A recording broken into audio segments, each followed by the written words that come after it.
nakubaliana ni maoni yake pia. Na mtazamaji, napokea harafa zenu moja kwa moja kabisa kwa njia shwari kwamba Gadi Robert, Raila is a mature person. He can't propose something that will harm Kenyans. Remember, all along he used to fight for wananchi. Before he says something, there's a reason behind it. Kisiasa, watu wa Mlima Kenya baada ya 2022 watakuwaje? Hii ndio shida ya BBI. Tafadhali ni weke jina lako pale, kisha unaambia unanisoma, unanitazama kutoka wapi. Nafasi imepatikana, muandike, mutasoma wenu, wacheni maswali za kinyume.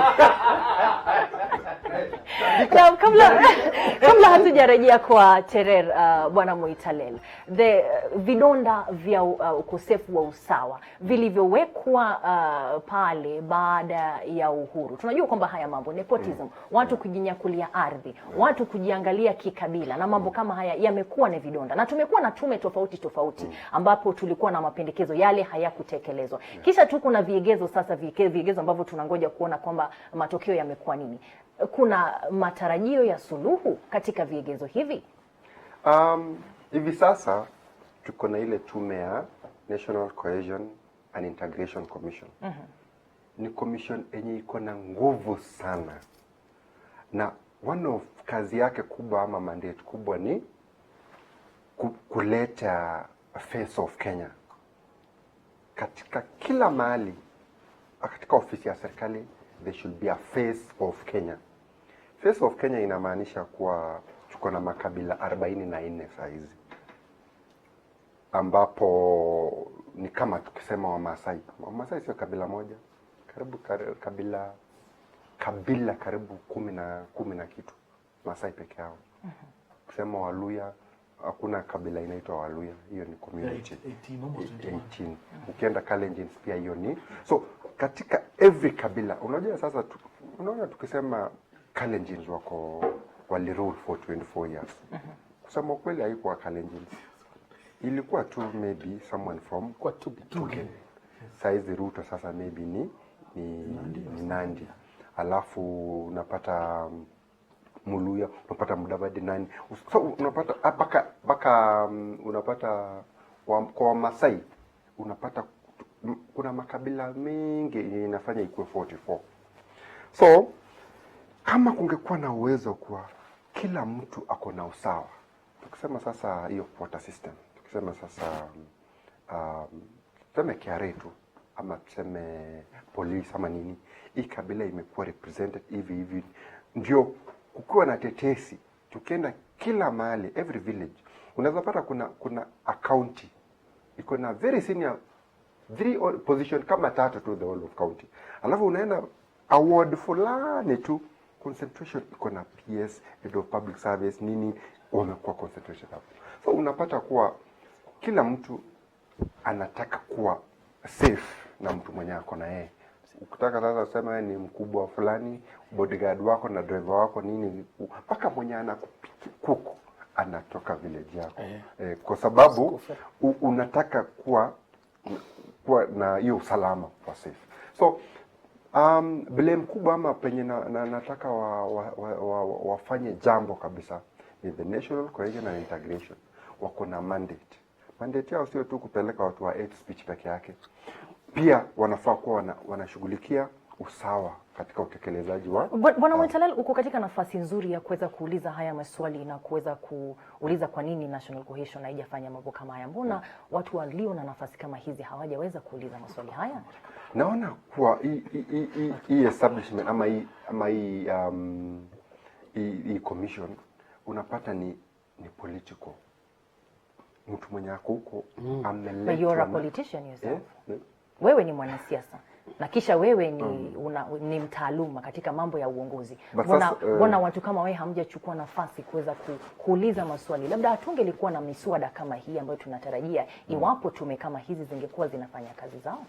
Lakini unajua kuna wala politician wako bunge. Mimi siko bunge. So mtu akikuja vetting, unaona huyu ako mrengo yetu ama hayuko mrengo yetu, tunamwangusha ama tunampitisha.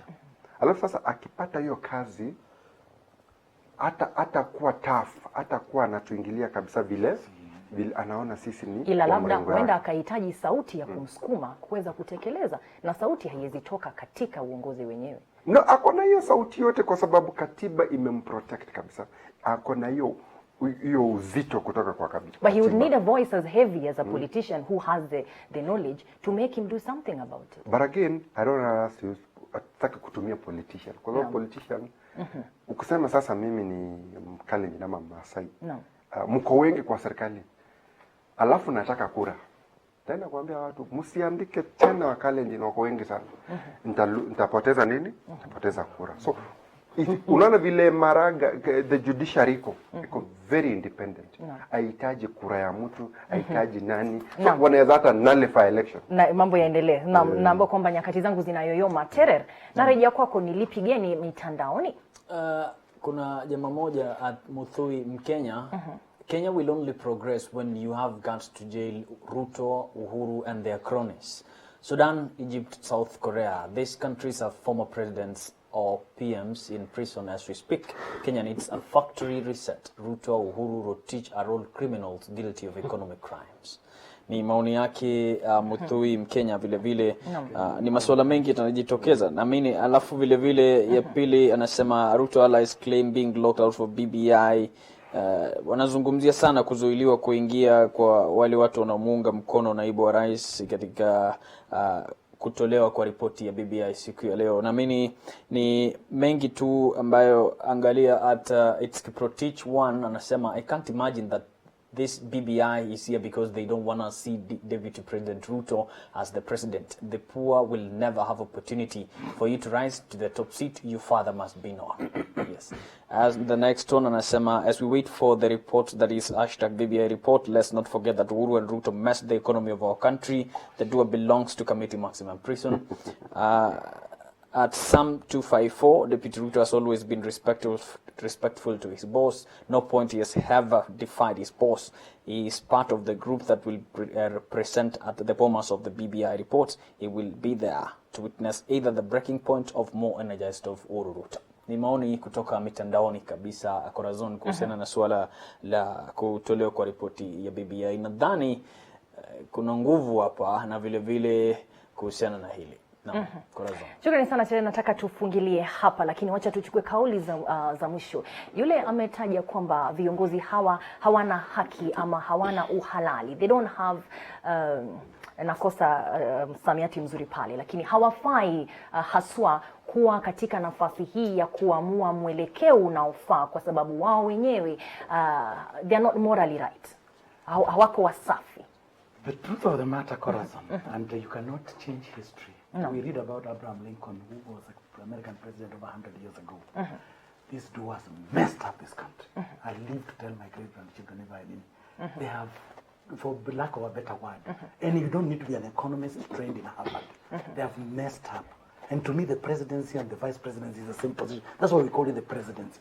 They should all leave in 2022. Let's have some fresh blood.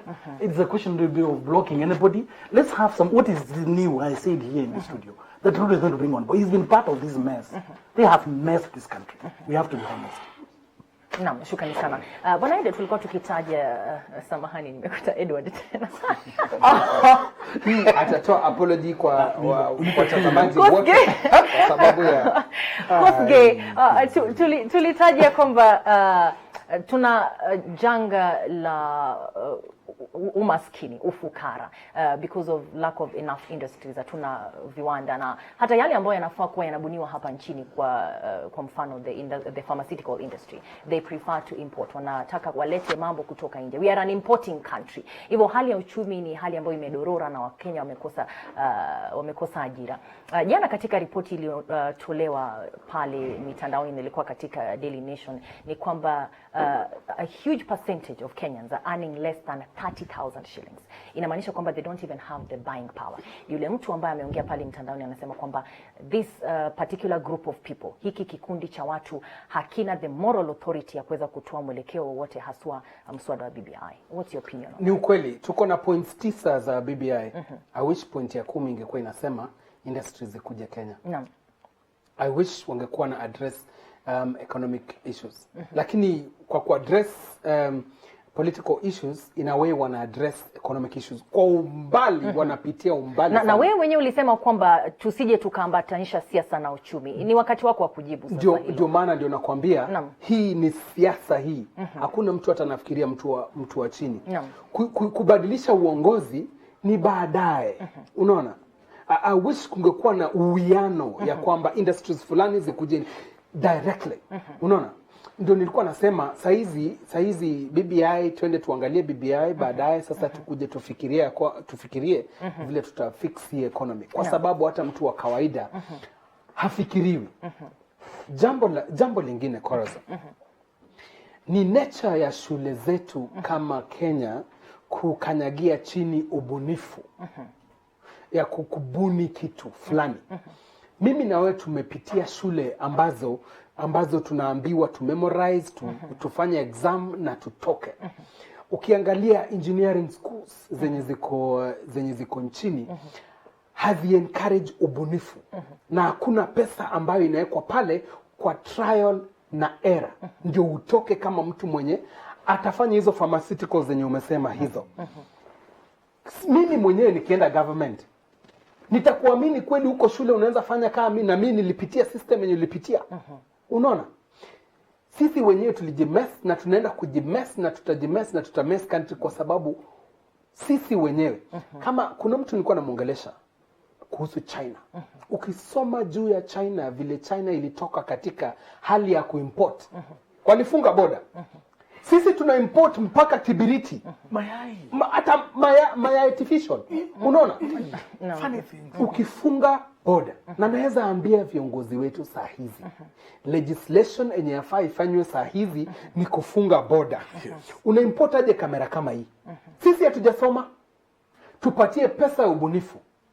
Una import aje light kama hii yenye imenimulika uso, ama koti kama hii? Ati tunasema Italian, tunasema kakiatu kanatoka huko. Sisi wenyewe tunaweza fanya kazi kama hiyo. Legislation tu na watu wataenda class. Naam, shukrani sana. Bwana Moitalen. Chukulia kutoka pale kwamba do they have the moral authority ya kuelekeza Kenya katika hali hii? And wale watu ambao wanashikilia mswada wa BBI. Yeah, I think they have the moral authority because ni swala la political. A political matter inahitaji a political solution. So kile tu wanafaa kufanya, let them lead and be the chairs. Waachie wananchi waamue. Waseme tu, okay, sisi tumewaletea BBI ndio hii. Sasa wananchi mnaonaje? Naam. Yule Mkenya ambaye tunachukua haya kutoka kwa kauli yake anataja kwamba hawa watu wamefanya kuharibu uchumi wa nchi, na basi hawana the moral authority ya kuweza kutuelekeza katika mabadiliko ama mapendekezo kama haya. Nataka kwanza kuambia hiyo kauli, mwenye ametoa hiyo kauli kwa uchumi haijaharibika vile watu wanaona. Kwanza wananchi wanafaa kujua kuwa hatuko vibaya. The industry, the infrastructure ambayo imewekwa in place hizi haijawahi fanyika mahali katika Afrika nzima ama East Africa kwa miaka 100 iliyopita. Infrastructure kama gani? Infrastructure kama railway na mabarabara. So Kenya sasa tunafaa mabarabara unamaanisha kwa mfano barabara kama gani? Barabara kama naweza tumia Narok, kutoka Narok mpaka Sekenani, kutoka Narok mpaka Masai Mara. Hiyo ni 100 kilometers. Hii miradi unaona kwamba ni miradi ambayo ina effect kwa uchumi sana. Lakini wa Kenya bado wameendelea wasi expect ati ni magic. Hiyo monkey see monkey. Unaona inakuja.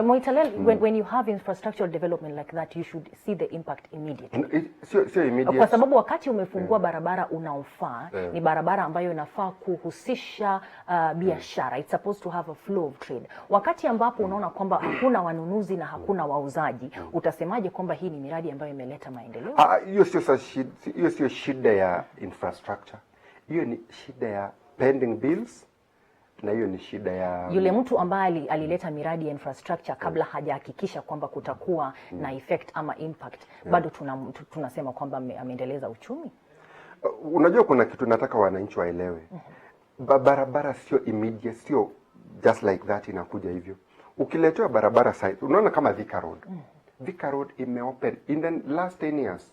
Unapata kuna bypass, alafu kuna kuna maduka, mashop all over that. All over every bypass. So haikuwa something immediate. So Kenya tu nataka kusema hii uchumi haijadorora vile tunaona, kwa sababu tunaweza kuwa tuna insight wananchi waone kama ni mbaya kabisa, but in reality we are not doing that bad. Are you sure? We are not doing any that response bad. to that? Wacha nimalize hiyo point kwanza. Unaona?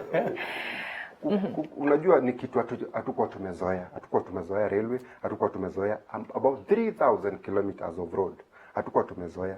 So wananchi sasa wanashinda, what do we do? So Kenya inafaa tunafaa ku reap from these things. Ni kama uko na pesa, enda bank, omba nini, omba loan, do a petrol station, do a cafe there. Unazungumza juu ya Mkenya wa kiwango gani cha mapato? Wote, kwa sababu ukifungua sasa petrol station kama mtu mkubwa, kama mtu mko na hali kubwa ya kiuchumi, utaemploy mpaka waiters, mpaka mtu wa kutengeneza puncture. Sikubaliane kidogo. Na mbona siti? A petrol station ya ile na meet safety standards kabisa is 50 million and above. Uliza Total, the mainstream, I don't mind these two kind dangerous things. A proper petrol station. Mkenya gani anayo? Lakini kidogo nikupinge kwa hoja moja. I don't know how far unataka uchumi ufike ndio ujue tuko na shida. Because I agree with you, infrastructure ya muundo msingi ni jambo la maana sana for economic development, and the gains are not immediate.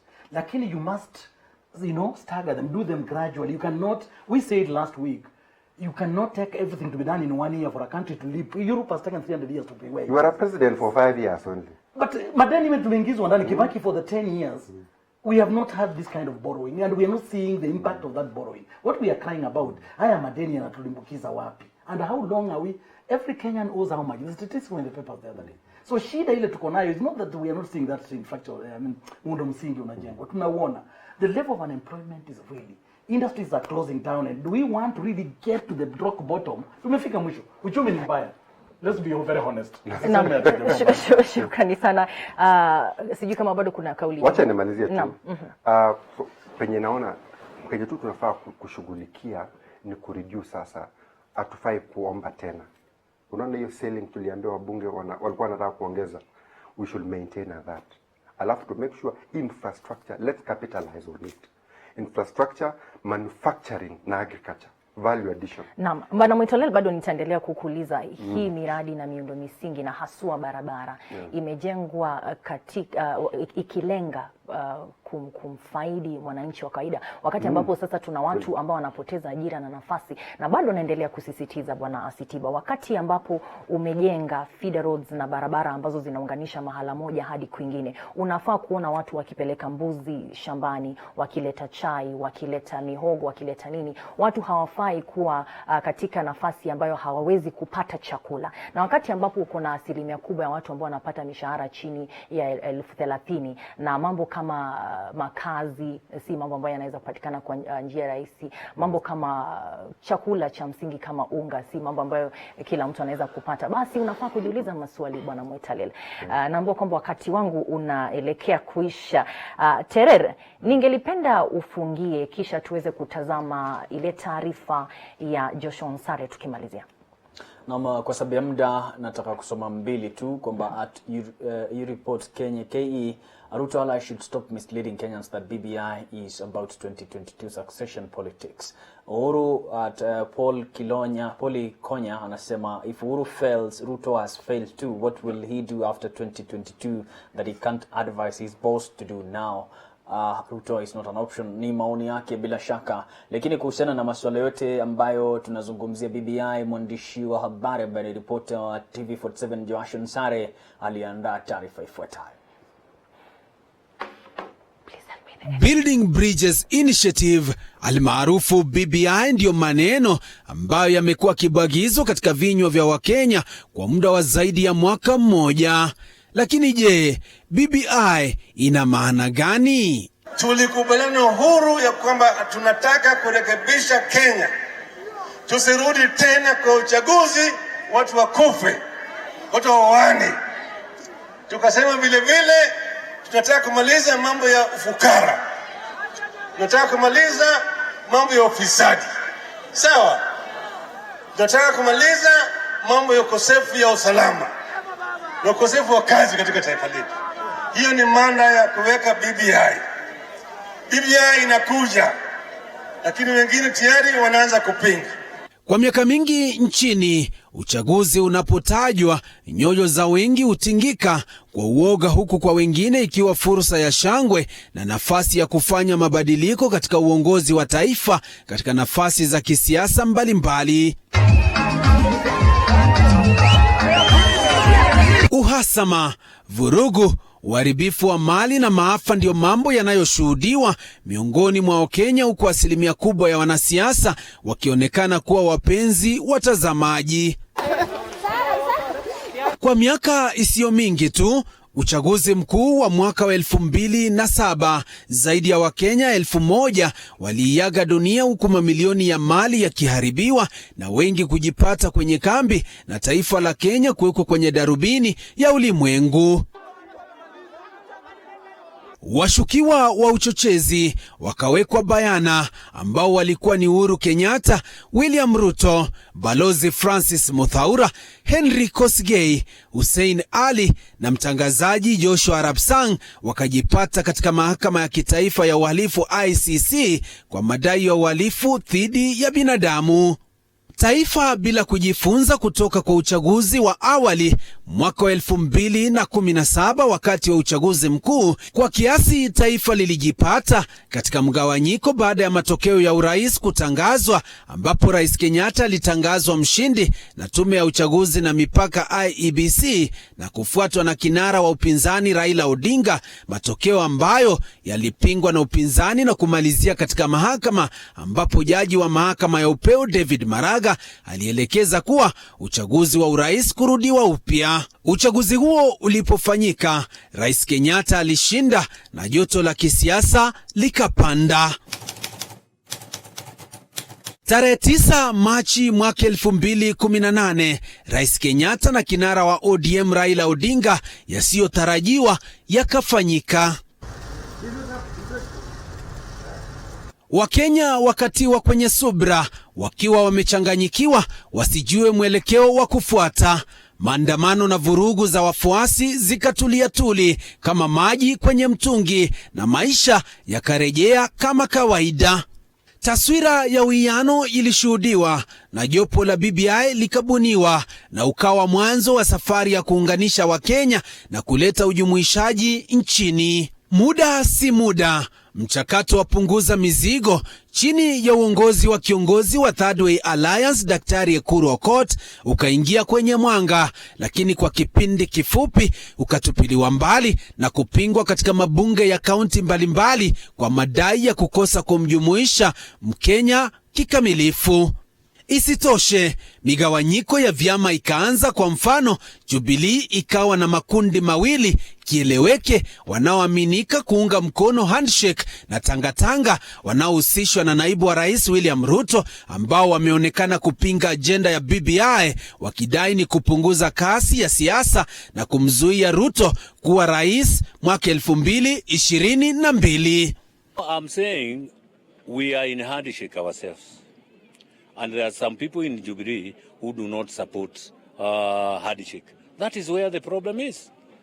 If you're in Jubilee and you are not supporting the handshake, you are not even supporting the president.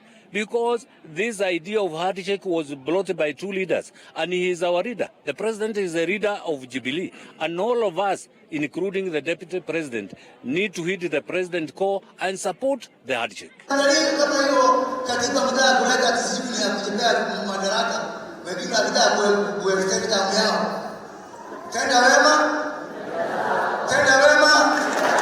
There's a good reason ile tunaambiwa ni ya kuunganisha Wakenya. Lakini mimi nilikuwa na akili yangu, Mheshimiwa Deputy Rais, naona sana sana yule jamaa yule Kemondo ambaye alikuja serikalini ako na reason yake, na mimi nikipima Naona reason yake ni kutoa hasira katika mwelekeo wa kuwa rais wa Kenya. Kundi la Inua Mama limehapa kupinga BBI iwapo itaafikia ajenda ya uwiano nchini inavyotangazwa na walio na ufahamu, kinyume na Mkenya asiyo na ufahamu wa ripoti ya BBI. BBI ikikuja, sijui itauma nani, sijui itaangusha nani, sijui itadislodge nani.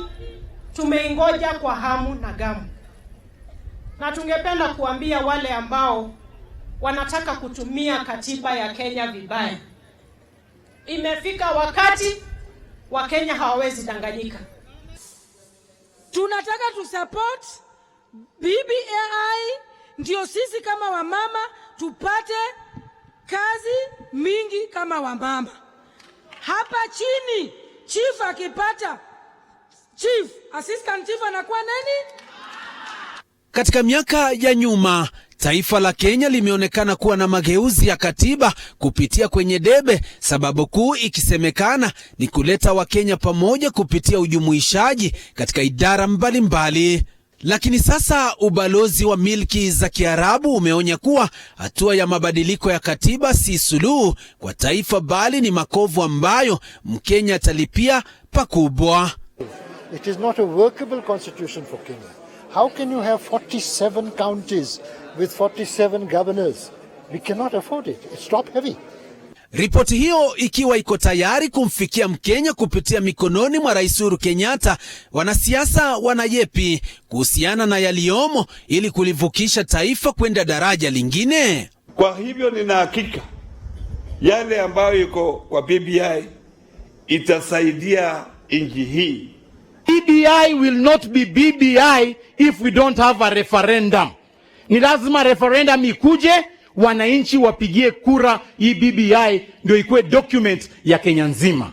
Vita dhidi ya ufisadi, uwiano, maendeleo ya watu binafsi na taifa kwa jumla ndio mambo ambayo Mkenya angetamani sana kuwa nayo katika mazingira yake ya kila siku. Maswali ambayo Mkenya atasalia kujiuliza ni je, BBI ni ajenda ya kubadilisha vipengee vya katiba? Na je, kuna kitandawili cha uongozi ambacho Mkenya akifahamu? Na je, BBI itamfaidi Mkenya na nini? Taifa likiwa katika hali ya subira, langu ni kufuatilia hatua kwa hatua, kudadavua na kukufahamisha yatakayojiri kabla, sasa na baada ya ripoti hiyo kutangazwa. Nikiripotia TV47, jina langu ni Joash Onsare. Na mtazamaji, imekuwa ni taarifa yake Joash Onsare. Terer, napata harafa nyingi hapa sana, si eti nitaweza kuzisoma zote, lakini wengi sasa wanateta kwamba hawataki kusikia mambo ya BBI tena kama mambo ya uchumi hayataangaziwa vinavyofaa. Sijui maoni yako ni yapi? Naamini vijana wengi sasa hivi ndio watakataa kabisa. Hata kuhusiana na taarifa yake Joash Onsare, bila shaka anasema kitu kimoja kwamba ni maswali ambayo yatajitokeza kuhusiana na jinsi ambavyo serikali itaendeshwa. Hakuna kazi kwa vijana sasa hivi, uchumi unakwenda chini. Ijapokuwa ukitaka kuangalia sana hasa katika kawi, iwapo itaendelezwa masuala ya kawi, huenda taifa likarudi tena, lakini viongozi wengi wanapuuzilia mbali masuala kama haya, jambo ambalo linafanya vijana haswa kukataa kabisa BBI. Naam, shukrani sana Emmanuel Terer. So basi nitachukua kauli yake Edgar kwanza, kauli yako ya kumalizia kuhusu swala la uchumi, kwa sababu harafa ninazo hapa, harafa kama 5, yote yanazungumzia jambo moja, kwamba nyote mweza kutoa maoni yenu, na je, ni kwa sababu gani mnalenga swala la uchumi, na hili ndilo swala ambalo linauma sana wa Kenya. Bwana Muitalel ametaja kwamba hatupo mahala pabaya sana kiuchumi. Edgar, mimi naweza taka kusema kwamba Wakenya hawakuambiwa tunachukua hii pesa ndio nini ifanyike. Ningependa Wakenya waelimishwe ya kwamba ukishawekewa foundation fulani, ni jukumu lako la kufikiria, nimeletewa stima ya bure, nataka kupiga maji kutumia stima kutoka mtoni, nikuje nizalishe mazao. Ama nataka kuenda technical school, nikuje nifungue mahali ambapo ninaweza choma madirisha, ambapo ni nufaike mimi. Umepewa foundation ya barabara. Nilisikia Mwitele akisema ukitoka tu hivi unapata pickup ya kuweka ng'ombe zako, unapeleka mpaka Nairobi kwa sababu barabara iko sawa.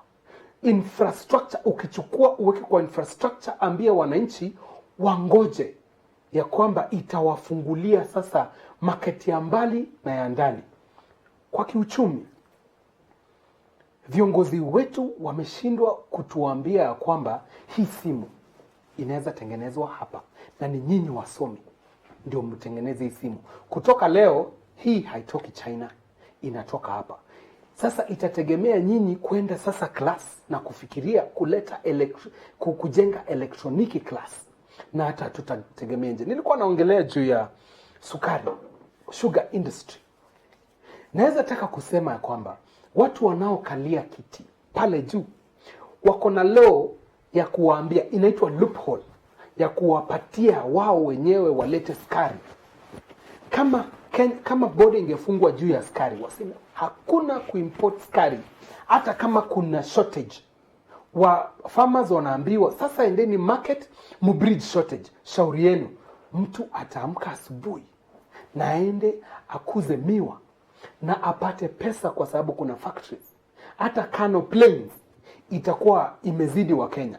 Kano Plains itakuwa ndogo. Tutakuwa hata na Kano Plains penye kuna maporomoko. Tutaangalia vile tunaweza kuza rice. Problem ya ekonomi yetu ya Kenya, tunategemea nje sana. Tuko na akili kama wa Kenya, tunaweza jitegemea sisi wenyewe. Bwana Mwitale, kauli yako ya mwisho.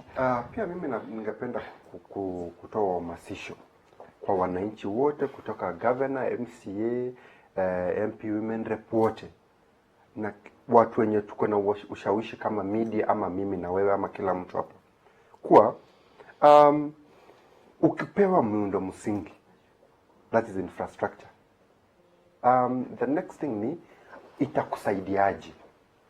Kama nilifurahi sana kufika my village kwa Narok South, karibu na Mao, lakini sio Mao.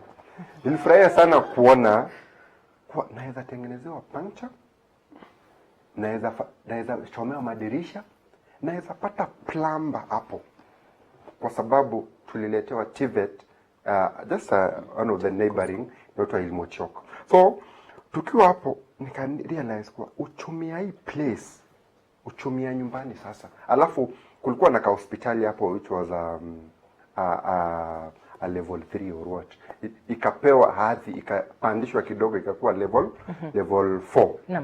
From there kuna ka MTC hapo. So marento zenye tulikuwa hapo ama nini, unaweka stima unapata kuna inakuwa hostel. So hiyo uhamasisho kuambia mwananchi kuwa hii nyanya unalima hapa ama mboga unalima hapa, instead ya kupeleka mbali, umepata market hapa, na pia barabara imeshatengenezwa. Unaweza access county ingine from Narok to Nakuru County, there is a shortcut. So hiyo uhamasisho sasa ndio imekosekana. Shukrani sana. Niko na dakika moja tu Bwana Sitiba, ufungie kabisa. Just jog our mind tujikumbushe the rallying call katika kupitisha hii constitution ya 2010 ilikuwa ugatuzi, na serikali ikaenda mashinani. Tuna serikali ya 47 za county which made that unit smaller. Magavana wetu wangetufanya, they will do a lot of justice to Kenyans, kuhamasisha vijana. What we want is the economy. Now we have, for example, the growing sector which is worth billions of shillings here, border. Is it regulated? Somebody is keeping quiet until disaster happens. Proper regulation, proper training. So what we need is to spur economic growth. Mashinani, sio kujenga, there are a lot of nini up there. No, it's spur economic growth. I quite agree with my colleagues about infrastructure. Mambo ya power. Manake unaweza hata mimi saizi nikitoka kwangu kwa barabara kuna stima, tachomewa dirisha pale. Wilbaro ikivunjika nitachomewa pale. In the past you have to go like 5 kilometers kutafuta kwenye nguvu za umeme ndipo uchomelewe. So if we can continue with that, na tupunguze wizi jamani. Pending bills, somebody asked me on the street yesterday, mbona CDF hatusikiangi mambo ya pending bills? How come government, most of them are fake bills. In fact, they are not eligible bills. Ni makaratasi, ma invoices na.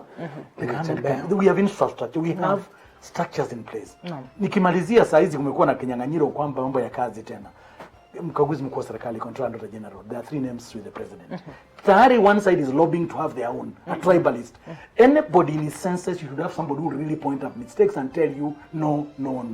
Don't bring in a tribalist ndiye awache mki. You see, that's a disaster. That's where we start from. Shukrani sana Bwana Asitiba, Edward Asitiba ambaye ni wakili mchanganuzi wa masuala ya kisiasa na kijamii. Shukrani sana Edgar Koske ambaye mhandisi mhasibu mchanganuzi wa masuala ya kisiasa na kijamii. Shukrani sana Daktari Moi Talel. Najua kwamba tutakuwa na nafasi nyingine.